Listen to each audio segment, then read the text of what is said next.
Bonjour et bienvenue chez Toyota de Brunn. Aujourd'hui, on vous présente la nouvelle Yaris 2020 hybride version iconique. La iconique qui se spécifie avec les phares en LED devant, aussi bien les phares anti-brouillard avant en LED, les jantes 16 pouces, alliage, derrière aussi, on retrouve le phare anti-brouillard arrière en LED, avec aussi les phares derrière avec la signature LED. La verrouillage central avec commande. On a bien le moyen pour ouvrir la portière en poussant le bouton en bas, fermer le bouton en haut. La voiture possède aussi le système Smart Entry, donc il suffit de garder les clés en poche ou alentour de 1,5 m alentour du poignet de porte et on sait ouvrir la portière en touchant le poignet de porte, fermer sur les deux petites barres qui se trouvent ici pour fermer la portière. Il y a une sécurité présente, c'est que si jamais les clés se retrouvent encore à l'intérieur, on ne sait pas fermer la portière. Vous allez entendre un bip quand on veut fermer.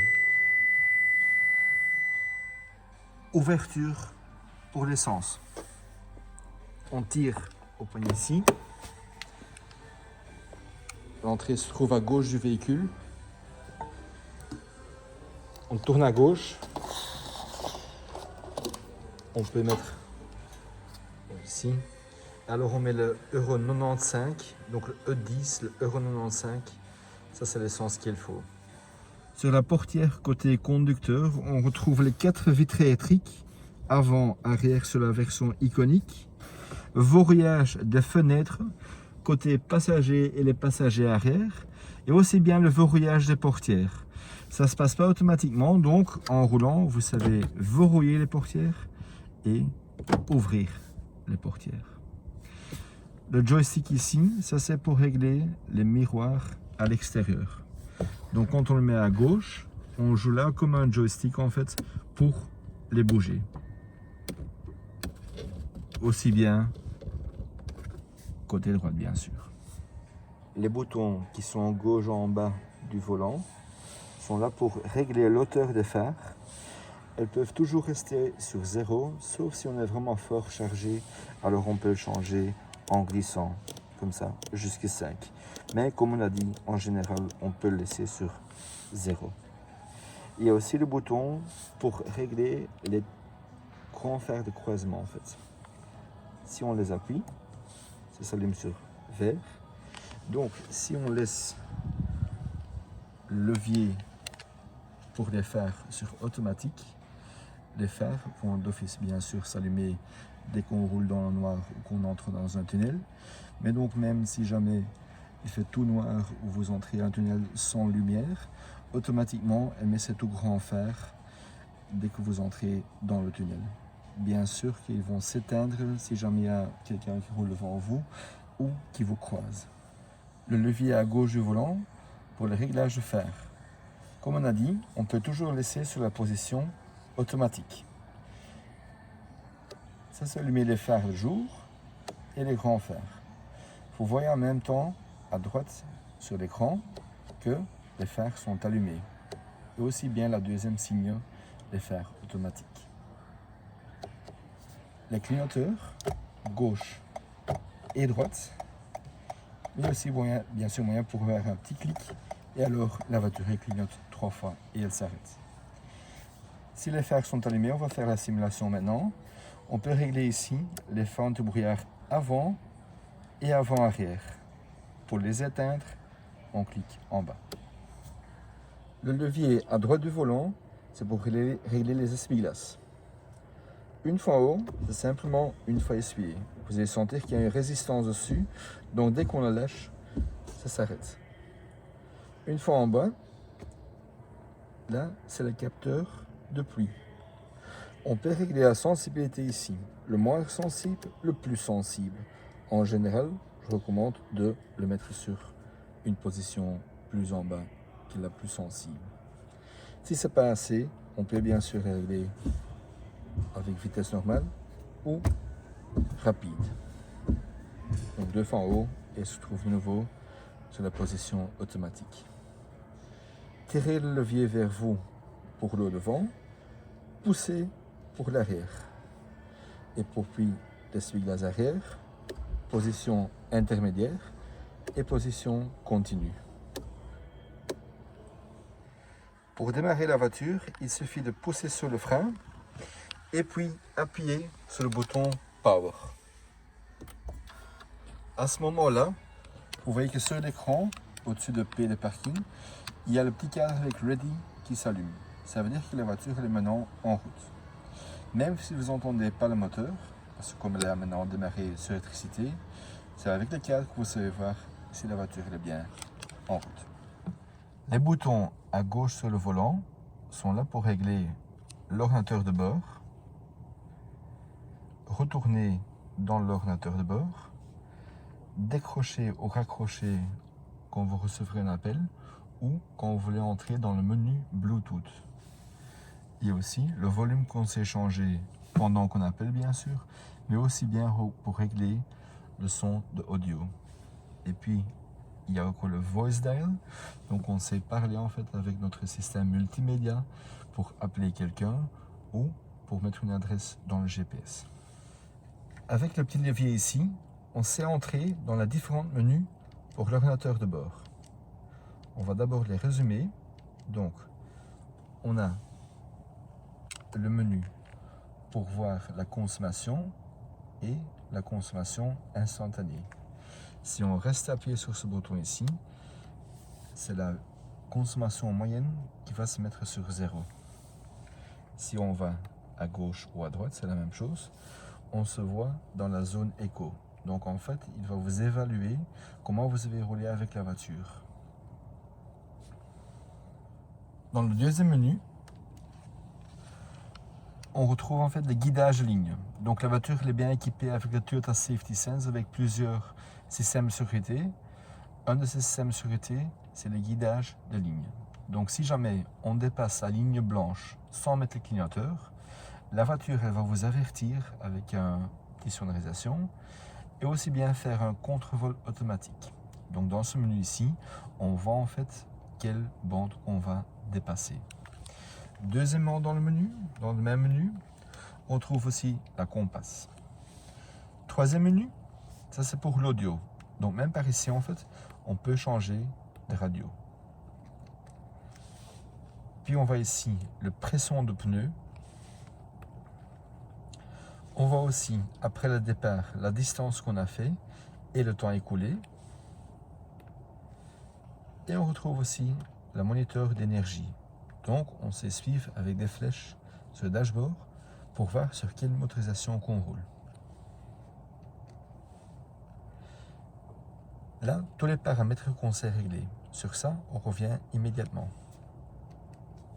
Et le dernier menu avec des avertissements. Comme maintenant en fait que le réservoir d'essence se retrouve à vide. Premier menu dans les paramètres, c'est la luminosité du dashboard.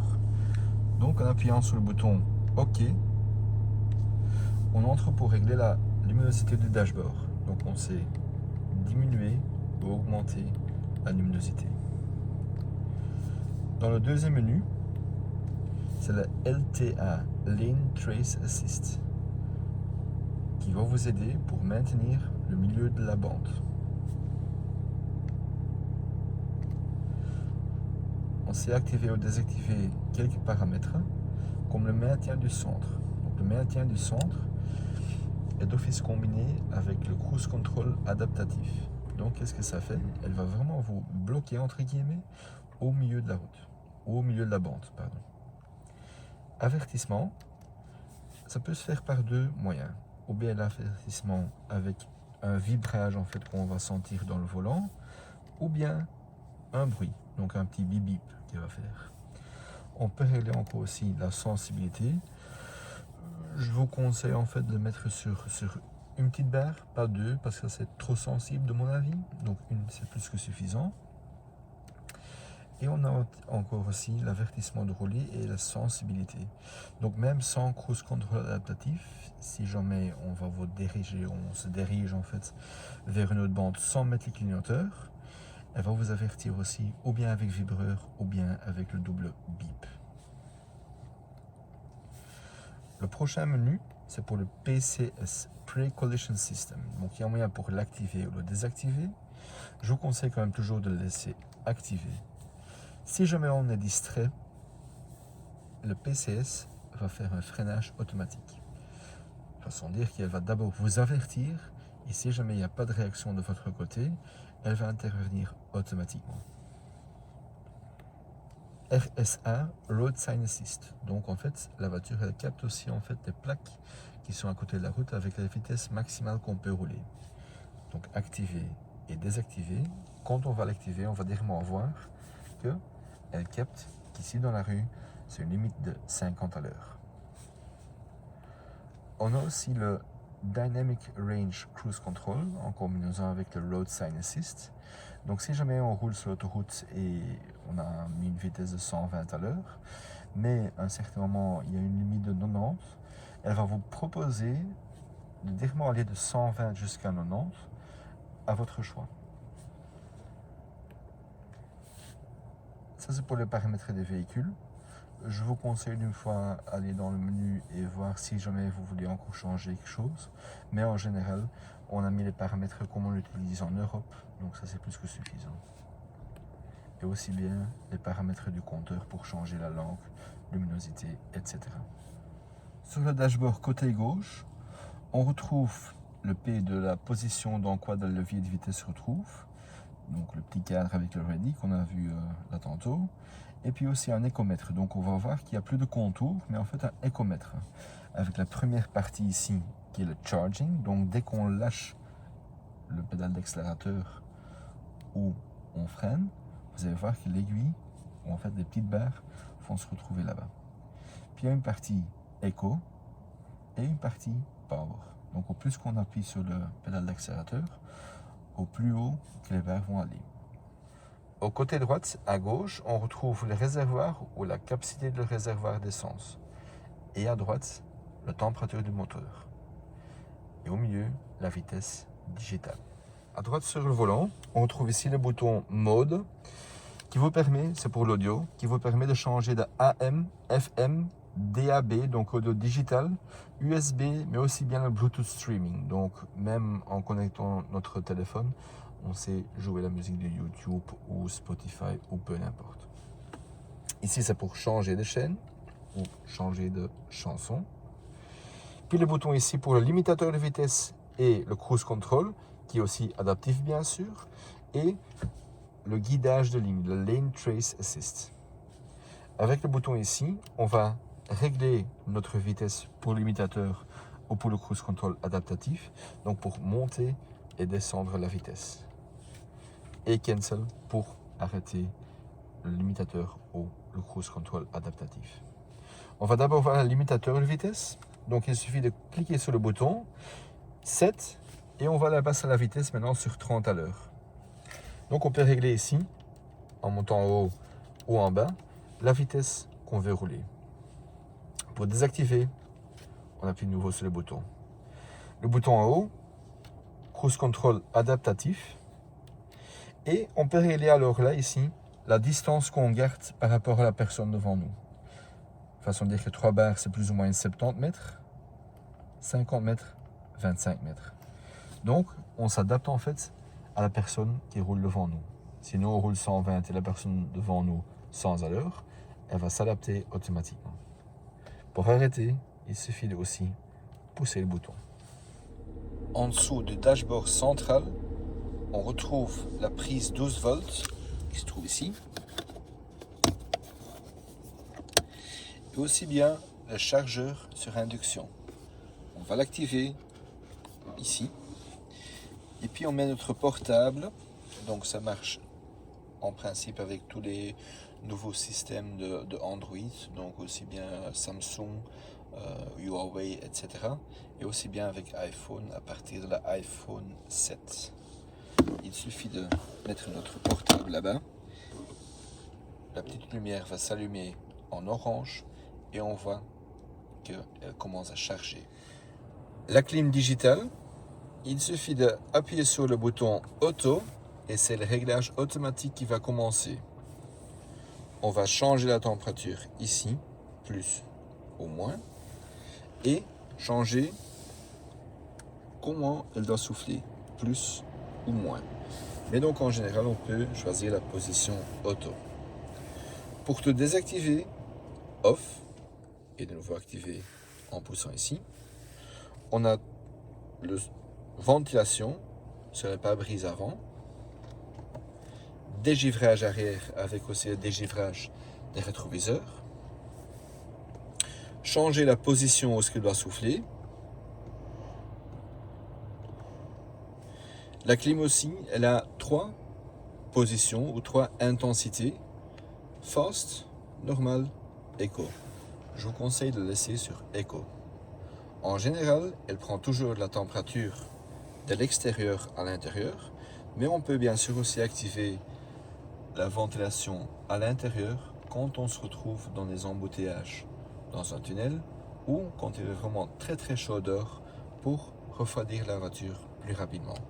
N'oubliez pas, après certains temps, de le mettre de nouveau sur la ventilation à l'intérieur.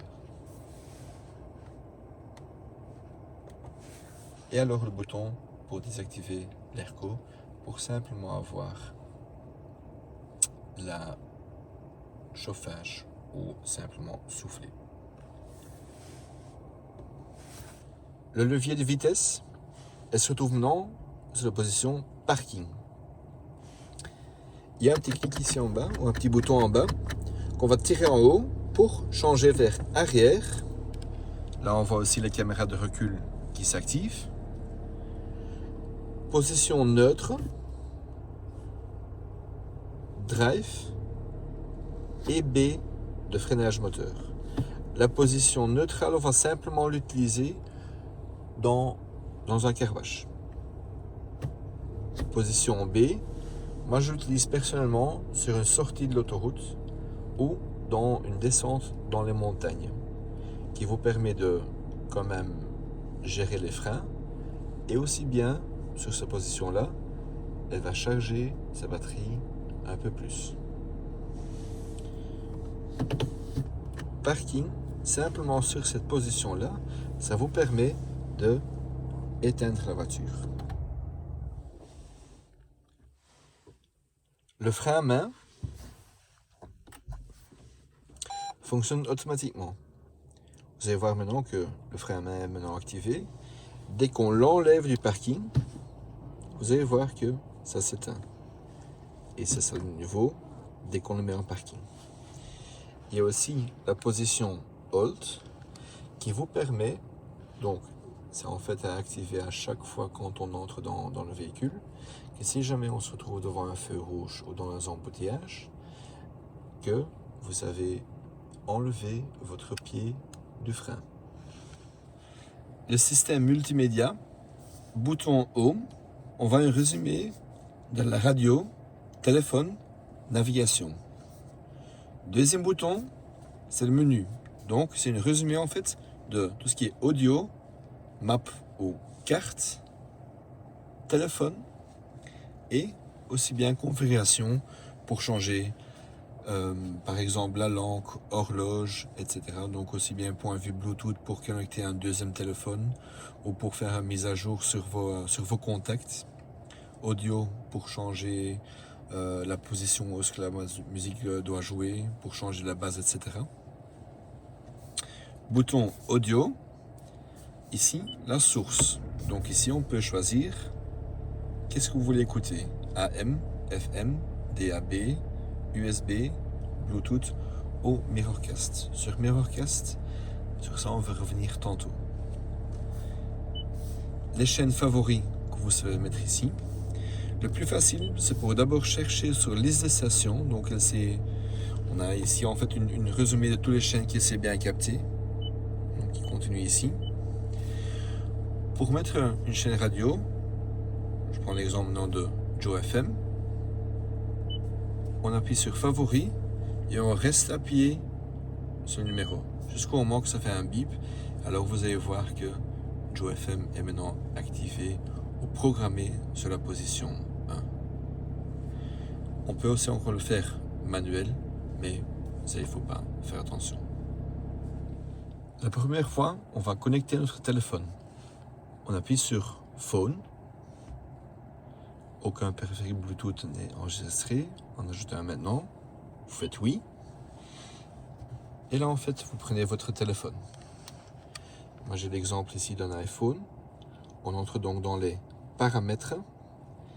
On va activer ou entrer dans le menu de Bluetooth. Et à ce moment-là, on va voir que on retrouve l'iPhone. À un certain moment, sur votre téléphone, ça va s'afficher qu'il a trouvé votre téléphone. Donc vous faites jumeler et vous donnez un petit accord ici pour synchroniser les contacts et les favoris. À ce moment maintenant, donc elle fait la connexion.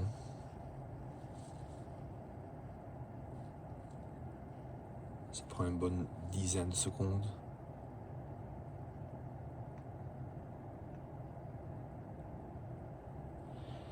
Les messages sur votre téléphone, donc avec Android, automatiquement elle prend aussi tous les textos que vous avez. Avec iPhone ou avec Apple, ça va pas. Donc on fait sauter. Voilà, donc la connexion a été faite. Avec l'historique des appels, on voit en fait les derniers appels qu'on a fait. Avec les appels qui sortent et qui entrent. Aussi bien les appels manqués. Favoris à mettre manuellement. Contacts, donc en fait tous vos contacts sont d'office dedans. Et clavier numérique pour entrer votre numéro. Sélectionnez périphérique si jamais il y a plusieurs téléphones qui se trouvent dedans. La navigation, on appuie d'abord sur Map. Comme ça vous avez une vue sur votre carte. Ici, ça on utilise pour mettre un zoom. Donc, s'éloigner et faire un focus plus proche.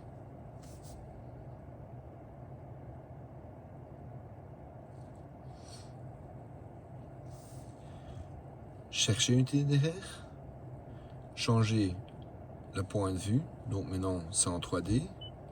On a 2D ou vue du nord. Le plus simple, bien sûr, c'est le vue 3D.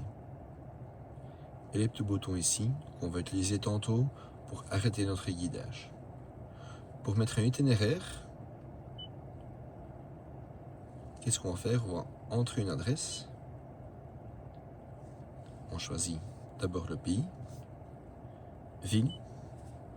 On peut le faire par entrée comme ça, ou bien, comme on a vu là tantôt, avec la code postale. Je vais utiliser maintenant l'adresse du garage. Donc ville, c'est bien Vilvoort. On va d'abord changer vers AZERTY ou QWERTY, c'est comme on veut, mais bien sûr, le plus facile, c'est comme un clavier de mettre sur AZERTY. Et on va commencer à introduire notre adresse. Voilà, elle a maintenant trouvé Vilvoort. On va mettre l'adresse maintenant, c'est Hendrik Eenlay. Voilà. Si vous ne connaissez pas le numéro, vous pouvez maintenant directement aller sur calculer et il va prendre en fait le milieu de la route. Je connais maintenant le numéro, c'est le numéro 260.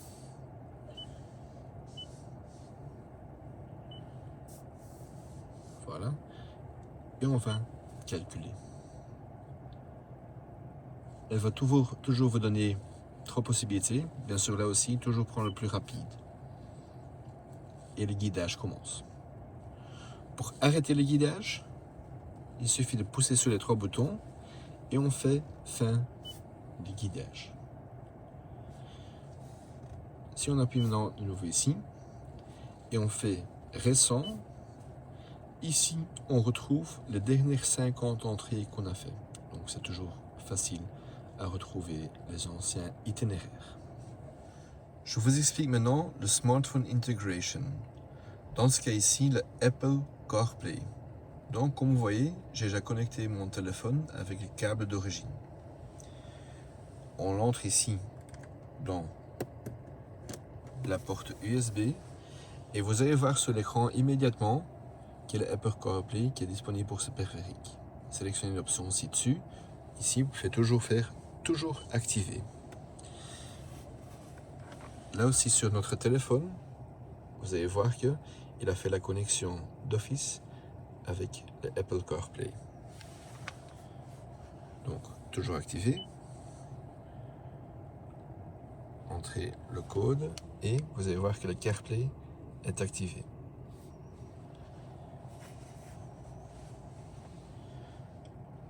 Vous pouvez entrer votre code et vous voyez que... Je vous explique maintenant le Smartphone Integration. On prend maintenant l'exemple de Apple CarPlay. Donc, on va connecter notre fiche qu'on a en fait, la fiche USB d'origine Apple. On va le connecter et le mettre dans notre smartphone.